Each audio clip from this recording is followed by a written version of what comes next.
the City podcast.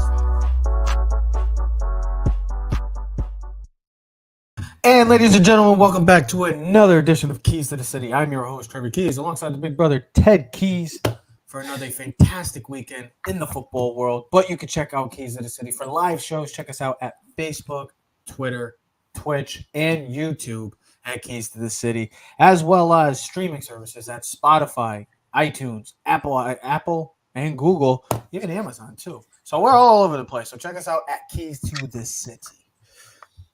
Another fantastic and wild weekend in the football world. College football delivered. The NFL, as always, delivered a huge slate of games this weekend in the NFL. But Ted, we're thinking, we just had our college football Final Four predictions, or not predictions, it's official. We have our Final Four for the college football playoffs. So it got me thinking, I think we're down to the final six in the NFL right now. I think we're really starting to see the difference. This has been a wild season, each and every week. But when you really look at how this league is shaping up right now, and we're only a month left of the season. I know we're 19 days away from Christmas. I know everybody's excited that it's almost Christmas, but for us football fans, we actually get saddened because it's just one step closer to seeing the end of the Boys of Fall until next year. But like I said, it was the college football playoff. The Final Four is official. You get Georgia, Ohio State, Michigan, TCU. So it got me thinking of, I think the NFL, and as college football has, they have their final six. Well, it seems like in the NFL right now, Ted, we're at that stage right now. And especially with the weekend that just happened, where you had a huge slate of games, conference supremacy, division supremacy. You had interconference battles, rivalries. I mean, for goodness sake, we just saw the New York Giants and the Washington Commanders have a tie football game. I mean, we haven't seen a Giant tie since 1997. By the way, that was also against the Washington Redskins at the time. So like I was saying, to me, there really comes down to just six contenders. I know there's some teams maybe outside the six, and the six contenders that I'm talking about right now, Philadelphia Eagles, the Dallas Cowboys, the Kansas City Chiefs, the Cincinnati Bengals, the Buffalo Bills, and the San Francisco 49ers. I know that you got the Minnesota Vikings. I know you got the Miami Dolphins. But to me, ladies and gentlemen, it really comes down to those six currently in the NFL. So, Ted, when you look at this situation, how this league is shaping up and how it's going to be looking like moving forward, when you look at these six, I mean, is it that blatantly obvious and clear, pretty much, that one of these six contenders will be hosting the Lombardi Trophy come the end, or the beginning, I should say, of 2023? Yeah, I mean, absolutely. I mean, I told you, like, what do you want to talk about? I'm like, Trev, I think we kind of know who's going to be in the Super Bowl. And you're like, well, what do you mean? I'm like, well, I think we know. It's fascinating that it's 3-3, too. Well, you got three in each conference. You can, and maybe because of the injury that happened this past weekend, maybe it's down to 5, 2 in the NFC and 3 in the AFC. Listen, I'm was telling you, what's the matter? I'm not ready to.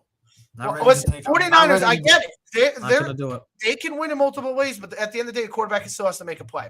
So we don't know yet of Brock Purdy. No one's got a game report on him. No one knows anything. But he stepped in, and he played a great game against Miami. 2 touchdowns, over 200 yards passing. I think he was like 27-35. 2 touchdowns, 1 interception. He has some athleticism. I remember him playing at Iowa State. Very good quarterback. 4-year starter, so you know he got a lot of reps, similar to the quarterback in Pickett that the Pittsburgh Steelers had, veteran quarterback, in the sense of he's not a young guy, right? He's not a guy that came out after 2 or 3 years. He's gotten a lot of reps and had a lot of game reps, but I don't know what to make of Brock Purdy yet for the San Francisco 49ers. Right now, I don't think anybody can.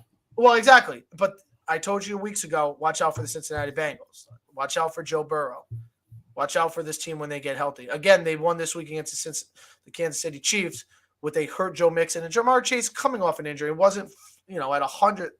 He looked pretty good hurdling the defender. He looked pretty good. It didn't look that bad. I guess his hip is all good. But I mean, you look at the separation. I'm sorry, but Minnesota is the worst 10-2 team I've seen. They're not that good. Their point differential is +10. Actually, Seattle is +14, and they're 7-5. And most importantly, They have Kirk Cousins as their quarterback. Yeah. So So anytime I you have don't take Kirk Cousins, Minnesota. I'm sorry, Minnesota. I'm sorry. Just sorry. I don't take them seriously at all. Well, I think if you watched the game last night, I think everything explained what the NFC is all about last night. One whole bad conference. Saints are garbage. The Tampa Bay, listen, it's a nice story, great win at the end of the game. Should never won that game. Saints should have capitalized, won that game, but they didn't because they're the Saints and they have a bad coach and they have no quarterback and a bunch of other things. But we're not going to get into that. But Tampa Bay, you could see they're not good enough. They don't have the offensive line. They can't run the ball enough. Brady has to get the ball out. I just look at a team like the Eagles, the Dallas, San Francisco. They would beat Tampa Bay. Neutral field, and Tampa Bay, at home, doesn't matter. The AFC, it's a 3-team race, bro. I think you and me are both in agreement. I love the Miami story. I just don't have the trust yet in Tua yet. He's not better than Joe Burrow. He's not better than Josh Allen. He's not better than Patrick Mahomes. The Titans, they don't have a passing game. We saw how good they are. It's a nice story. It's like the Giants. Nice story, good running back, tough, hard-nosed team, good, well-coached team. They just don't have the talent to compete against the upper echelon teams. Baltimore, we just saw breaking news. Lamar's out for 1 to 3 weeks with a PCL sprain, Trev? Was it? That's what it was. So we can't take Baltimore serious, and they don't have the weapons. Like, you take Kansas City serious, we take Buffalo, Cincinnati. I think people need to better start recognizing because that's a very dangerous team. And they showed it again. Yeah. And then the AFC, the NFC. Listen, man. As much as I don't want to say it, you don't want to say it. Dallas is for real, man. And their only competition right now is themselves. Oh, I think if they don't beat themselves, they could come out of the NFC. I know that's a lot. I know that's I'm gonna pause tough to say as a Giant fan, but I'm not going there. I'm not going there yet. Here's the other thing: when the Eagles Cowboys play, I guess that'll be a good test for me and everyone else to see if the Cowboys are for a good real. test. That will be the test because there really isn't like the NFC. Like but is that a bigger test for Dallas or is that a bigger test for Philly? Because Philly played against Cooper Rush and Philly also has not had. Philly is better than Dallas. I don't understand this narrative that the Dallas Cowboys are the best team in the NFC. I am sorry. It was look. I get it. I get that they scored 54 points and 33 in the fourth quarter alone. I get that.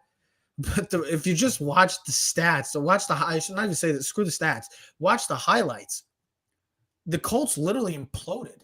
They turned the ball over left and right, over and over. It's just, here you go, short field, Dallas. And that offense is good enough with a short field. They're going to take advantage of it. It's like the Thanksgiving game against the Giants when they went for it on that 4th and 1.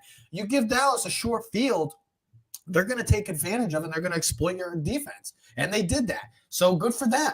I'm not going to run over here and be like, oh, Dallas is the best team in the NFC. They're the best team in the NFL. I'm not running there. I'm not going to that point. It's just not the way that it should be. And they don't play well against the upper echelon of the league. And this is what Dallas fans and all Dallas every year. Here we go again. Oh, Dallas is going to go to the Super Bowl. How many times have we heard this? For years now. Like, yes, there is a possibility. 25 years, bro. Like, there's a real possibility. I get it that the Dallas Cowboys could be playing in the Super Bowl this year. But we're all of a sudden just knocking the Philadelphia Eagles. Like, the Eagles are just. Well, here's the other thing. They're going to have two components possibly, all right? You're going to have OBJ probably going to be signing with them within the week. So, he's going to be just a bonus to have, all right? It's a Sunday with the whipped cream and cherry on top. He's not going to go in there and be the player he was for the Rams, not yet this season. But he's there to make 2 or 3 plays in the playoffs or take coverage away from CeeDee Lamb. So that's what he's going to be there for. The other thing is they're going to get their left tackle back, Tyron Smith. That might be the best and biggest move that the Dallas Cowboys are going to get when they. I'm sorry, but I just talked about this before. When he gets hurt, that team is different. When they get their star Hall of Fame left tackle back, that offensive line should be much better. But I like the Eagles. I would listen if these two teams are playing. I'm rooting for the Eagles over Dallas, and then but. I'm not a Giant fan. I'm not going to sit here. I'm not going to sit here and be like and crown their ass as the top of the NFC because they're not. I think it comes down to those two teams in the NFC, though. I get that, but I'm not taking away from the 49ers. Like Brock Purdy, I get it. He's an unsung hero, Mr. Irrelevant. I understand that, and that's great. And he's got the opportunity, and he delivered against, well, to some, one of the better teams in the AFC, a team that everybody was fell in love with this year because their offense is amazing and their defense has been playing well. Brock Purdy played pretty well. Last but week guess on the what? show, He's also a scout team player, so he has to go against this defense. And Ted, you know how it is when we as, well, great defenses, when you go against the scout team players, I mean, realistically, it's like going against the JV players. So this guy has gone against this defense Best for defense. 13 weeks. He's gone against Fred Warner. He's gone against See, and Bosa. here's the He's thing, if you gone watch against this show Armstead. He's gone consistently- against it over and over. So he knows what to expect. And what better way to learn? Here's the And thing. get the, hold on. But what better way to The learn? 49ers last week were the best team in football. And I Okay, said, but what at least better? the best No, team in the NFC. I just wonder, is it a one-hit wonder? Like, I need to see another week of Brock yeah, Purdy but before what better I way can to jump back on learn? the boat, because the Jimmy G injury to me was significant enough where I take them out of the front runner to win the NFC. I had them listen, beginning of the season, I had 49ers going to the Super Bowl. Right? The Trey Lance injury he got hurt. I understood that. I also said Jimmy G would probably be playing by the end of the season as the starting quarterback. He came back and he did the job, and you could feel like that team was gelling behind Jimmy G. All right. And I said on the show last week, and I posted on the reels and thing, that the 49ers were the best team in the NFL. And I know a couple people are like, are you out of your mind, crazy? But I looked at that team and I'm like, that defense is stellar. That's dominant. They cause havoc. They shut down Miami, who was averaging almost 30 points a game the past 5 weeks. All right. They can run the football. Christian McCaffrey's a beast. George Kittle, Deebo Samuel, Kyle Shanahan, that offensive mind. They have all the pieces to be a Super Bowl champion. But now with Jimmy G out, I don't know if Brock Purdy is good enough, because what I have seen is Dak Prescott, at least in the last couple of weeks, take a step forward. And Jalen Hurts right now, other than Patrick Mahomes, is the MVP of this league. And he looks like he is on a mission. I don't know. But the AFC, though, is a whole different picture. All right. The NFC, I mean, we can argue this back and forth. The AFC, though, I mean, you pick your poison. I mean, you going with Joe Cool? You going with Patrick Mahomes, or you're going to go with Josh Allen? Right now, Bills have the number 1 seed. Of course, that's going to be an advantage. But I'll tell you one thing. I think I still would take Cincinnati and Joe Burrow against the Bills, because that's the respect that I have gained watching Joe Burrow from his junior year, where I was like, okay, this guy stinks, to his senior where he just went off. And they're like, oh, well, maybe he was just good because he had 2 number 1 receivers. And then you watch him in the pros, bro, and it's like, he literally has transformed that organization, that team, that mindset. We looked at the Bengals like we look at the Browns. He has tremendously changed the mindset there. And for them to beat the Chiefs three times in a row has to speak volume about this team, because that's not the Bengal way. That's not what the Bengals do. And Joe Cool has done it. And he said it after the game. It's December. This is where it's put up and shut up, and this is where you make your money. And he's the showstopper. I'm not like with the NFC. The Eagles are the team to beat right now, but I'm still riding with the 49ers. I'm still going to ride with them because that defense is dominant. They have the playmakers. They got the coaching staff. They got the offensive line. But is the quarterback good enough?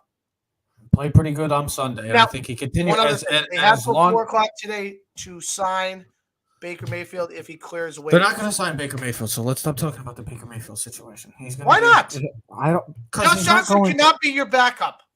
It's fine. You have a team that believes in the guy. If you have a team that buys into him and believes in him, then you have a team that can go a far way. You have a team that, as long as you believe in your guy and you can ride with that guy, then he's going to try to What take if he places. gets hurt? Then he gets hurt and they figure it out. I don't know, Ted. I can't answer that question if he gets hurt. I don't know. You're telling me that not having Baker Mayfield on that team, God forbid. I mean, he was the number 1 pick. I get it. He stinks. He has not been as good as. Why do you want to change the chemistry? I'm not changing the chemistry. He's gonna fit right in. He'll get sit down right off that bait. He's not coming in to cause any dysfunction. He's not gonna go. He's not gonna be signed by. I think Brock Purdy's gonna be the quarterback. I think he should sign him. Dallas, I'm not riding with Dallas. So I just looked at all these 6 teams and I wrote down a few things. With the Chiefs, you got Mahomes and you got Andy Reid. So anytime you have those 2, you have a shot. Their defense, though, is a big question mark. I don't know if their defense is good enough to stop either the Bengals or the Bills. We just saw it on Sunday. So we'll see. We'll see how that works. Don't know if that's good enough for them to do it.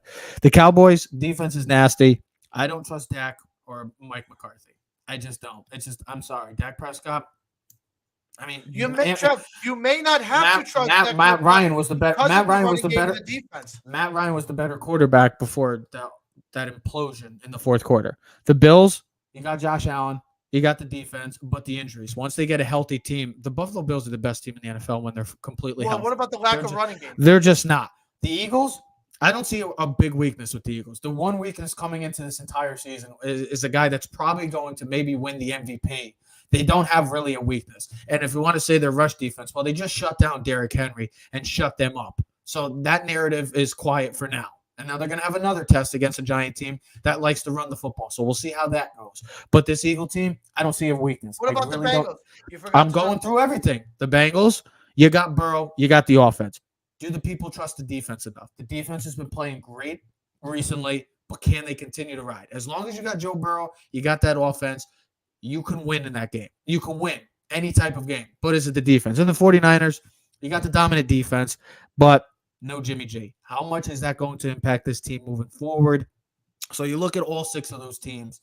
Those are really, to me, the contenders, the true contenders. I know we have contenders, pretenders, but then I'm going to just go with contenders. And these are the contenders of the contenders, the best of the contenders in this NFL season. Yeah, because no one else is good enough.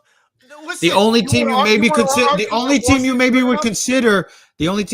would consider is the Miami Dolphins, but I was not impressed with the way they played on Sunday. And listen, they couldn't do anything against a third-string quarterback who was Mr. Irrelevant. Yeah, and Tua did not look good. And that's my biggest thing that I've been talking about. And he has another huge opportunity on a national stage this weekend against his fellow counterpart, Justin Herbert, that he's always going to get. I mean, Joe Burrow has separated himself right now from Herbert and Tua. It's really who's going to be the second and third of that class right now. This is going to be the debate for the time until they retire. Herbert, Tua. Well, you're going to get it on Sunday Night Football. Chargers in a dire need of a huge win, a must-win game. Looks like the season could be on the line for the Chargers again. And Brandon Staley, his job could be on the line too, which is, I mean, Brandon Staley should be fired. He should have already been fired last year. And then you get Tua. You get another opportunity to showcase your talent, and you're going to be home, so I wouldn't be surprised if the Miami Dolphins win and everybody's going to say, oh, there we go. They're back. No, I'm not buying it. Go into Buffalo then next week and go beat the Buffalo Bills. You want me to buy into the Miami Dolphins? I'm sorry, Mom. I love you. But if you want to be a contender to me, go into Buffalo and go beat your arch rival. The team that has been the team of the AFC East and one of the top teams in this AFC. So go do that. And the Minnesota Vikings, anytime you have Kirk Cousins, I know they're 10-2. I get it. They got the weapons. Justin Jefferson is a stud. Dalvin Cook is starting to play well. The defense is playing its part. But I'm not taking a team I ever will trust when you have the name Kirk Cousins as the quarterback. I'm sorry, Viking fans. You might win 13 games this year. Still not even going to come close to buying you. To me, you'll be the 4th best team in the NFC. It doesn't even matter what your record will be. So that's why I say these are the 6 top teams right now. I think as much as I can't stand watching them and they look like crap last night, I'd probably take Tampa over Minnesota. I mean, that could be up for well, obviously you take Brady, but that's up for that would be a different conversation because of the sense that they are in that same type of tier to me, and it's crazy to say because one team's 6-6 and the other team is 10-2.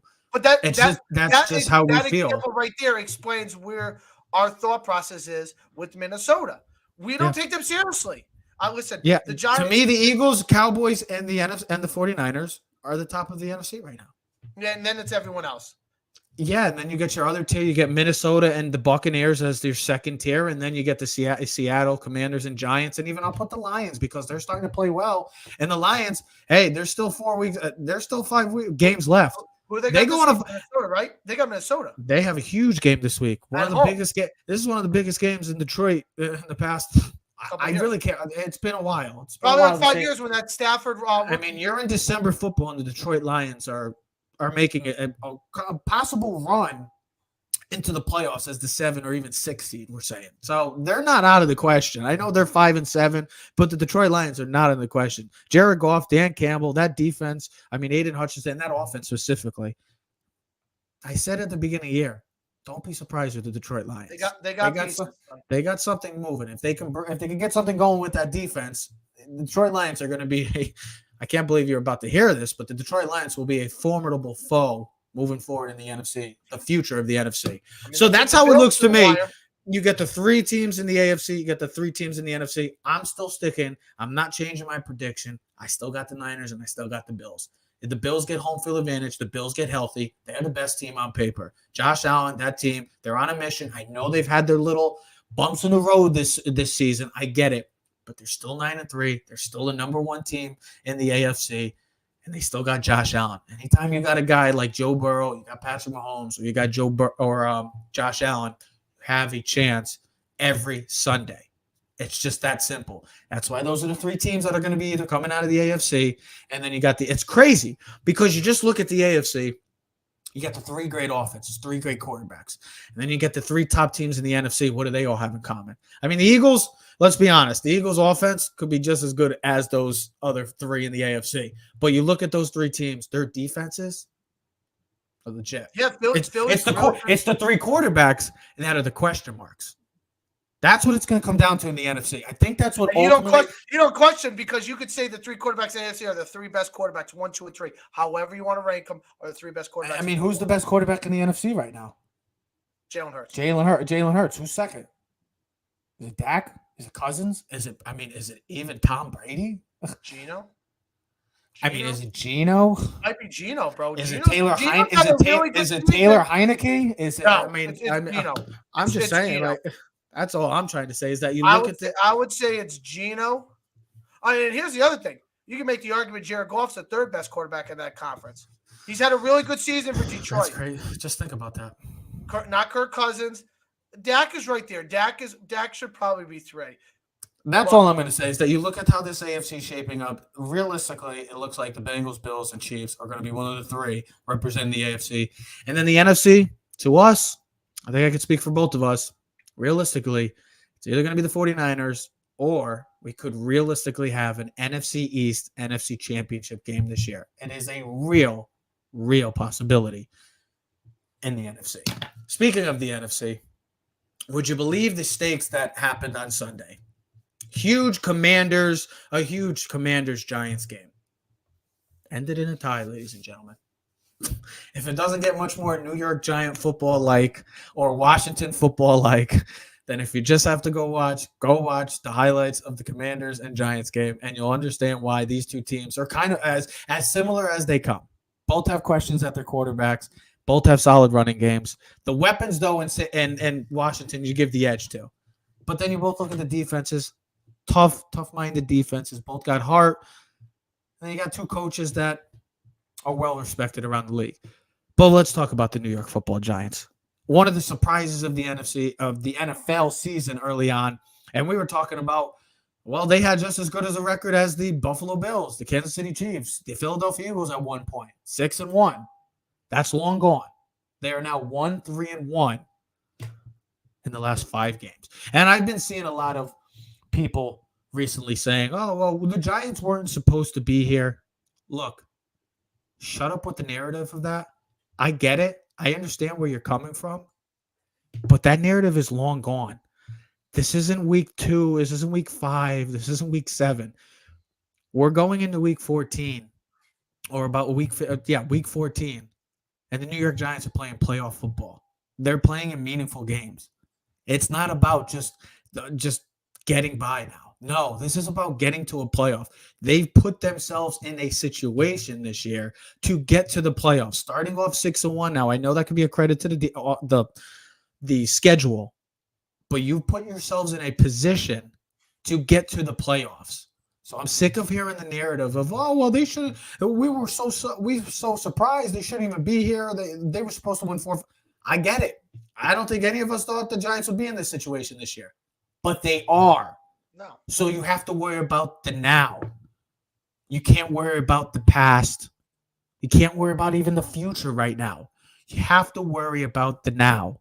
And the New York Giants are in a situation where every game, just like Sunday, from here on out, is a playoff game because you are fighting for your playoff lives right now. And with the way the season started, Ted, to be started 6-1 and to now be 7-4-1 and right on the thick of things with realistically now, let's make it a 4-team race in that final 6 and 7 wild card spot. 4 teams, legitimate teams. Commanders, the Giants, the Seahawks, and I'm going to put the Lions because the Lions win this week. They're 6-7. They're Yeah. right in the thick of things. No, So I'm not. and it just so happens that the New York Giants, yes, it wasn't pretty on Sunday. Let's just say it started off a little slow, picked it up, and then finished awful, so very, very poorly. It doesn't help that now this week you have the number one team and the best team currently in the NFL coming into your place, they where actually it's do or die. It's do or die. So Ted, will Big Blue figure it out? The Lions do have a favorable schedule. I'm looking at it. If they beat Minnesota this week, they'd be 6-7. I think they're beating Minnesota. I think they're gonna beat Minnesota. And of course, they're home now. Yes, they're gonna beat Minnesota. Now they're at the Jets. That's a tough one. That's a tough one. one. They can win that. But hey, listen, we'll see what win. happens. Who's quarterback? What goes on with the Jets? We'll see. They play, I believe, the Bills this Mike week. White's going to be the answer. Mike White's not going. Mike White's going to be the guy. For then they're at the Panthers. Winnable game. Bears.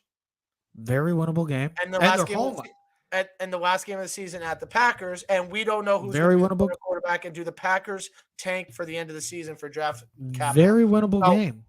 I'd say 4 wins. They could get 4 wins. 4 of the last 5. They could get 10 wins. So 10. So let's just say wins. right now. I guess we'll say it. 10 is probably. You got to get 10. You got to get to 9. You got to get to 9. 9 is this. I think someone gets in at 9. Do you think the tie is going to screw either one of the no, I think it Giants or the Commander? You think the Giants or Commanders? It hurts? No, I think it helps the Giants. A tie is better than a loss. Tie is better than a loss. Yeah, so I get it. You'd be 9-7-1, or 9-8. 9-7-1 gets you in over 9-8. So the Giants got to find 2 wins. Will they figure it out? Giants have to find 2 wins. Especially knowing that, I mean, we'll talk more down the line. We talked about this last night, and we talked about when we do off script stuff and we're trying to figure out what we want to talk about and whatnot. But here's the thing with the Giants. You got invited to the dance. So don't sit in the chair at the table and just whine that you don't have a date. Go find someone to dance with. Get involved. Be involved. You're there. It's not about, okay, well, they're not that good. They have this. I get it. We know that. The storyline's over, like you said. Oh, they weren't supposed to. Okay, you did, but now they're there. So win some effing games. Like, let's go. Like, you should have beat the Commanders. You had an opportunity. You blew it. I mean, Daniel Jones did not play poorly. Had completed over 80% of his passes. Had another 200 yards. All right. Ran the ball for 71 yards, 12 attempts, career high. Their defense did what they were supposed to. They just didn't do it on the last drive when they needed to shut down Washington. And then of course, Darius Slayton can't catch the ball at the end of the game. Typical Darius Slayton. That's such a giant. One out of every 4 passes he drops. He's like, I think this year it's at 11.9%. I think his average is like 15%. It's like the worst in NFL history. Like, bro, hot hands heating. Like, stick him, do something. He's like Richard Franklin from the Replacements. If you don't know what we're talking about, like, catch the ball, bro. Like, you're brutal. Like, I wish. You're killing us, bro. You're killing us. You know, I think what's killing because he is a very good viable option for a number 2. Let's be honest. You know what's killing us? You know what's killing us though, because it was the backbone of this team. They can't run the football, and with an offense that has a lack of has a lack of weapons and a lack of explosiveness in the passing game. What do you have? Their backbone. What do you have? He had 63 yards on the ground. Their bread and butter. That's not good enough. Take away the Texans game. Just take away the Texans game. Before this game, like I said, Saquon Barkley, the last 4 games, was 114 yards on the ground. You think he's this was a guy that was leading the league in rushing. Looked like he was on pace to be an MVP type candidate. This running attack for an offense that doesn't have the weapons, this is killing the Giants right now.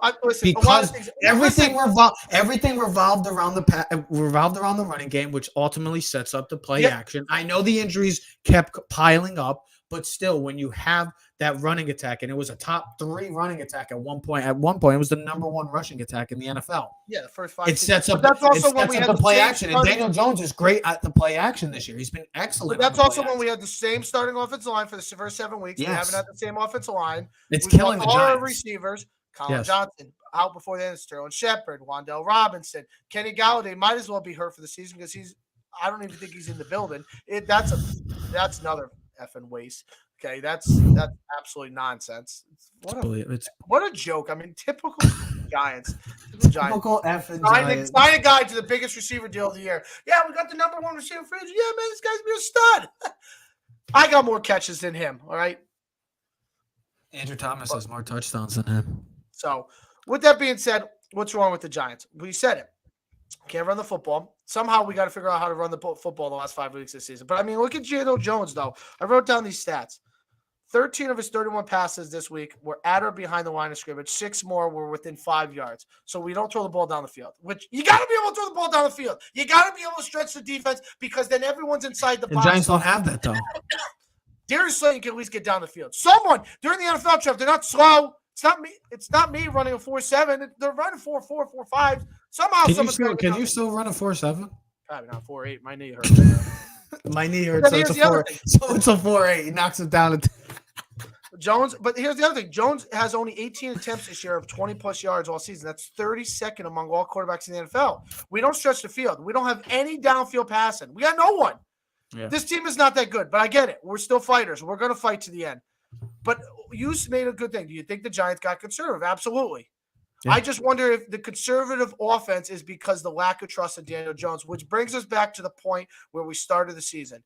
Do the Giants and do the fans of the New York Giants have faith in Daniel Jones that he is the future? I still think he's not the future. He's not the future, bro. He's not good enough. He is a viable quarterback in the NFL. He is not your future. You will never win a Super Bowl with Daniel Jones as your quarterback. Ever. The reason why I can say that is because I can look at a guy like Jalen Hurts. Now, you can give me all the excuses. They have one of the best offensive lines. They have a great play call. I like Brian Dable, too. They brought A.J. Brown. They have Devontae Smith. They got a 3-headed monster in a rushing attack. Don't forget about their tight end. Dallas Goedert. I get that. All that. They got weapons. But don't you just look at Jalen Hurts and look just in general at the improvement that this gentleman has made in 3 seasons? Where is the tremendous improvement that Daniel Jones has made? If the coaches have not coddled him all season, and if it wasn't for Saquon's rushing ability in the beginning of the season, where would Daniel Jones be? If we had a viable backup, he'd probably be benched. I mean, I don't think Daniel Jones has deserved to. He doesn't deserve to lose his job, but maybe not to get he deserves to get some sort of contract from the Giants or from somebody because he has played his part. Yeah, I'm not saying that. He has not been. If you had to put the Giants' faults for this downfall or just in general with this season, I wouldn't put Daniel Jones in the top 5 of that. I would not. First of all, it would be the offensive weapons. That's the weapons, the play calling, the injuries. I wouldn't put Daniel Jones. I just think when the Giants had an opportunity, and I get it, it was 4th and 3 in the overtime, and you decided to punt with like 1:45 seconds left. Now, I get it. You got the ball back, and you still had an opportunity to kick the field goal. It felt like almost Joe Judge was there. But it was almost like you were playing not to lose and just say, hey, listen, we'll take the tie. We're happy with it. We just don't want to lose. We don't want to lose. We'll take the tie. And I said, I'm like, this is like kissing your sister. And someone's like, what's? I'm like, no, stop. Rather kiss my hand. Stop. Enough of that nonsense. Why don't you explain to the people what do you mean by that? What do you mean? Kissing your sister. What do you mean kissing your sister? Well, you know the old like symbolism of what like a tie. It's like kissing your sister. I don't know what that's supposed to mean. I don't know what the hell you were getting. Maybe you kiss on the cheek goodbye, but I mean it's like whatever. That's normal to kiss your sister on the cheek. I give my sister a big hug and kiss. You're an emotional person. I'm a stiff, so it doesn't matter. Hey, at least you could say that on live. Hey, we're live for that. I'm an emotional person. If you like emotional, I'm an emotional guy. What do you want me to say? I got a solid heart. Like I'll rock. I'm Marv. But no, I look at this team and I'm like, listen, man, we're there. If I could sum it up, we're here though, right? We're here at the. They put themselves in the position where they could win. At least try to get to there and see what happens. All right, let's see what happens. Right now, they're in the playoffs. It would be so more disappointing. I'll tell you this: at this point where I'm at this season right now, I would be more disappointed in the Giants not making the playoffs than if the Giants were just bad all year. Because I kind of had the thought process of they were being. But now that you gave me hope, and they always say, "What's the worst thing you give like someone who's criminal or death doesn't like hope or something and falls?" Like you gave Giant fans hope. Like you were 6-1. Like we were like there's an 80% chance we're gonna make the playoffs. So like we're at the point where like, are we gonna win another game for the rest of the season? And then the narrative is going to be completely changed. Your thought process as a fan, as an organization going into the offseason goes, how the hell did we become 6-1 and then didn't even make the playoffs? Like, we'll go down in history. I bet there's never been a team We 6-1. started 7 I and bet there's 7 and never 2. been an NFL team that started the season 6-1 that's not made the playoffs. I mean, we started 7 and 2. Where's Hembo for ESPN? I guarantee he probably has. I guarantee there's probably never been a team. I'd love to know that stat or figure that out. There's, you know what I'm saying? Like, you're 7-2, even with the extra game now. Like, you can't make the playoffs. So that's my storyline. I get it, Daniel. And here's the other thing, Trev. They don't make the playoffs. All the questions that you and me had talked about all season are all going to come back out of loop. Do we resign Saquon? Should we trade him now? We can't trade him. Can't trade him. I mean, you could sign and trade him. But what do the Giants do with him? Is Daniel Jones the future? What do we do with? So the past 19 years. So how about this? The 2003 Vikings team, along with the 2009 Denver Broncos, are the only teams that have started 6-0 and did not make the playoffs. So that's about the past 20 years or so. All right. So, but you don't want to go down like that. I mean, because like I just said, the narrative around this team will completely change. Because at the beginning of the season, we re-signed Daniel Jones. I don't think the narrative will change. I just think that it would be just like, okay, they had their moments, but they still have work to do. They still have the holes that we expected them when everybody thought, okay, 6-1. Maybe the Giants are better than we all thought. No, I think it was just maybe a little, we got ahead of ourselves. They have the potential to be great. They're going to have the cap space next year, but it's a team that still is a few missing pieces away from competing. That's for what a it comes down to. And that's why people on Twitter and other stupid things, but we all like to have an opinion throw out there and maybe grab someone and gets a lot of likes and tweets, is should we go draft a quarterback again? If we don't make the playoffs, do we trade up to go? And people are like, well, we need weapons. Well, we're also going to have a good amount of salary cap, but what do we do with Saquon? Do we re-sign Leonard Williams? His third year is coming up. What do they do with Dexter Lawrence? Like, the Giants still. Julian Love. There's guys that the Giants are going to have to try to resign, maybe long-term plans for them. I mean, there's still a lot of parts that have to be mixed and blended for this team. And like I said, it's been great so far what we've established this year as a Giant culture and a Giant team and as a fan base. But you got to make the playoffs at least, bro. I don't care if you lose in the first round of playoffs. Get me there, man. Give me something to watch on the wild card weekend. Give me it. Like, get up and dance. If the girl rejects you, at least you tried. But don't sit there and complain and then say, "Oh, no one danced with me." You didn't put the effort in. Try. Give me an opportunity. You got Philly this week, which is going to be a really tough matchup, but who knows? We'll see what happens. You got Washington the following week, which is a must-win game. I mean, every game is a must-win game, but that Washington game is totally a must-win game. The Colts game is going to be a must-win game. And then I think, depending on how the season goes, that last game of the season against Philly, hopefully Philly has everything clinched and they sit everyone, and maybe we could sneak another win in. Maybe we can sneak it. And I don't know. I don't want to go in that way. But you know what? A win's a win, and get me in the playoffs, and we'll see what happens. I mean, time will tell on this New York Giants season. It doesn't get any easier. It ain't going to get any easier from here on out. Every game is a playoff game. Seriously, it ain't going to be much better in here. Yes, the Giants are exceeding expectations, but that's over with. We're not thinking about the past. I'm not thinking about the future right now. I'm thinking about December 6th for the rest of the season until I don't even know when the season ends, January 9th or 10th. All I care about is that. That's what I care about, the now, because the New York Giants have put themselves in a position to at least make a playoff appearance. January 8th. So a month away. There is 4 weeks left, a month away. That's all I care about now. I don't care about the past. I don't care that they started 6-1 and they exceeded expectations. I don't care about the future and what's going to happen next offseason. I care about right now. We are 7-4-1, currently slated at the 6th spot.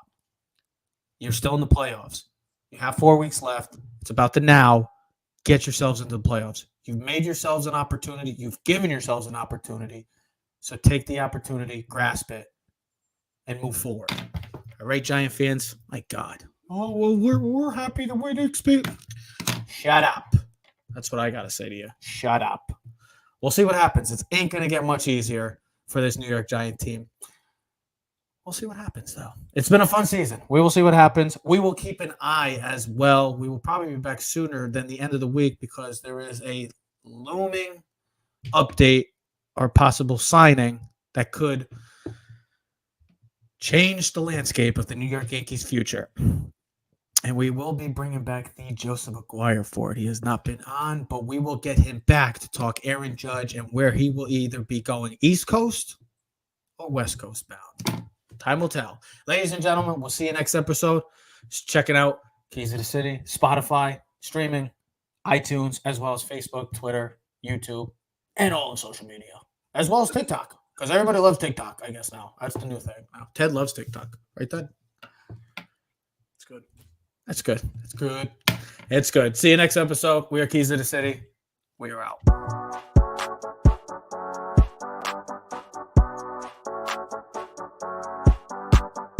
You are now in tune to the Keys to the City podcast.